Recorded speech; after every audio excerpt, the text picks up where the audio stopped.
My Dear Fiona by Frances Rosenfeld. Chapter 25, Cathedrals of Stone. Orkney takes great care to protect her ancient treasures and history. They are revealed, not discovered, and usually only when she allows it. Violent storms have uncovered many of the old sites, stripping away the topsoil and vegetation to expose millennium-old constructions that had been sleeping beneath the ground. I wanted to show Mom and Dad the enchanting beauty of the islands and figured going to Sanday together to explore its wild nature would be the perfect way to do it. Protests emerged immediately and subsided just as quickly when I explained the island was part of my research, since it is the site of an important Viking burial site. In truth, it was the incredible beauty of nature, rather than the workings of man, that called me there. Concealed by the rocky hills near the ferry dock, Doun Helzie is a place that time seems to have forgotten, with its lengthy stretches of beach hugged by pristine waters, a mesmerizingly blue color, almost glowing against the snow-white sands. The caves were nearby, but hard to access. The island was testing us before it revealed itself. We took a little while to find and go down the trail on the edge of the hill, which brought us to the beach. It took even longer since Mom was in sandals, even though we tried to encourage her to wear Denise's sneakers.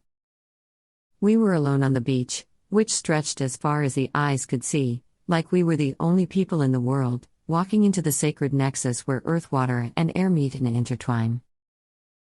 All along the rocky cliff the sea and the wind had carved interconnected caves, joined by intricate white sand pathways leading from one red stone chamber to the next, accented here and there by the shallow pools left behind by the recent tide. A natural cathedral out of time, looking even more unlikely to have happened in this surreal landscape devoid of any signs of human presence. It becomes harder and harder to tell the stonework of nature from that of human hands after a while, or which age does the edifice belong to. You almost expect to find the bones of the ancestors, carried through the landscape by the dutiful sea waters, which sorted and distilled them as a favor to their human stewards in their absence. I'm beginning to understand why you don't seem to want to leave here, Betty Lou. Dad tried to play down the emotional impact of the beach's otherworldly wild beauty, but if memory serves, you said you came here for research? Of course, I replied, taking my sweet time to get the sand out of my sneakers. I was sitting on a rock at the entrance of a cave, facing the ocean. I could barely make out the vague contours of clouds and neighboring islands in the distance, and was feeling like a water creature valiant enough to wander off on land, one who saw it for the first time and was enchanted by every one of its details. I am a high priestess, a goddess. Behold the wisdom of the ages, Denise declaimed, her voice shaking from the pathos of artistic expression. She looked it, too. She was very convincing. I could almost feel the power emanating from her union with the elements permeating sand, water, and stone. I wonder how many times the old hills of Doun Helzie have seen this scene, how many women before her invoked the spirits of the land and the sea and asked for their great powers for protection. How many thousands of years back, exactly the same way, we are programmed to feel awe for the things which lay beyond our understanding, for the unknown laws of being which engage the engine of creation itself. They make us feel small and all-powerful at the same time, of one substance with the gods. Sure you are, honey, Dad laughed heartily, because there was nothing Denise could have done he didn't think was the most wonderful thing in existence. She'd always been his prize and joy and the reason for the light in his eyes. I'm hungry, the goddess stopped abruptly, attended dutifully by Mom, who had thought to bring sandwiches. She fed us both, making sure our portions were exactly the same, and for a moment I felt like I was 5 again, munching on my peanut butter and jelly sandwich and my apple, like a kid on a field trip who doesn't have to plan or worry about anything, because the adults were there to mind the details, free to enjoy an exciting experience without the burden of responsibility.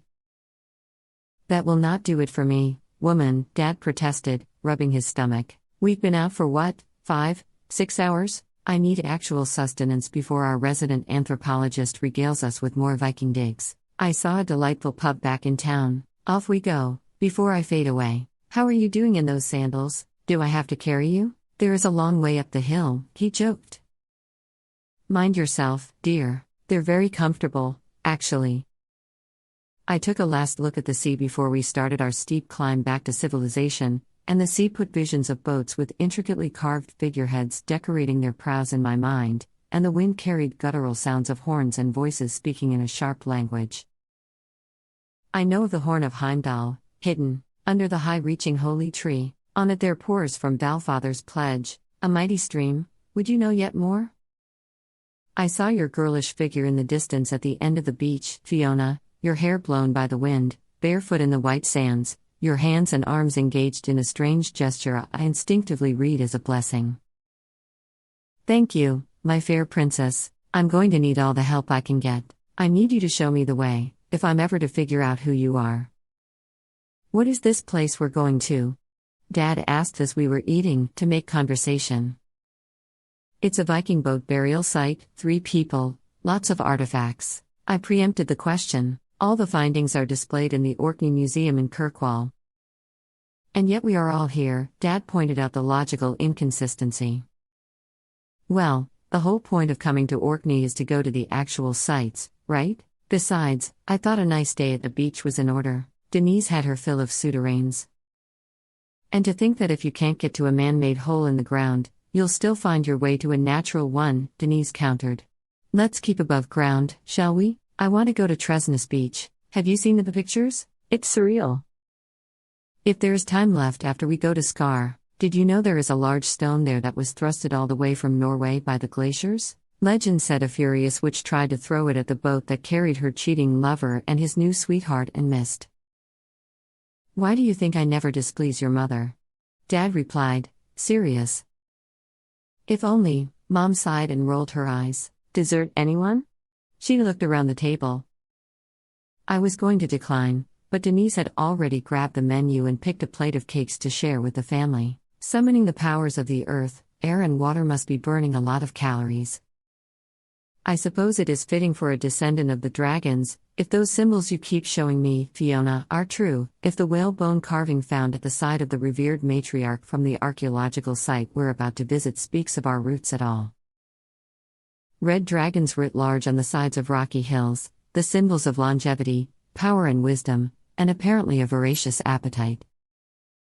Where do you put it all? I couldn't help myself, knowing full well Denise was going to treat me to a piece of her mind.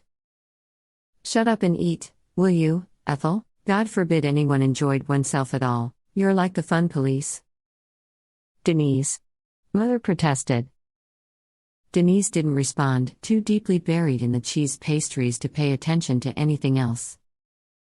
It is a rare quality, this singular focus, the ability to let the entire world fade to the background so that only your object of interest exists. Maids from the south through Mirkwood flew, fair and young, their fate to follow. On the shore of the sea to rest them they sat, the maids of the south, and flax they spun, left than her for, Lodver's children. Is it true the Valkyries dressed up like swans? Why do you ask? I don't know, it doesn't sound very menacing, Denise commented distracted, while she considered which sweet confection she should sample next.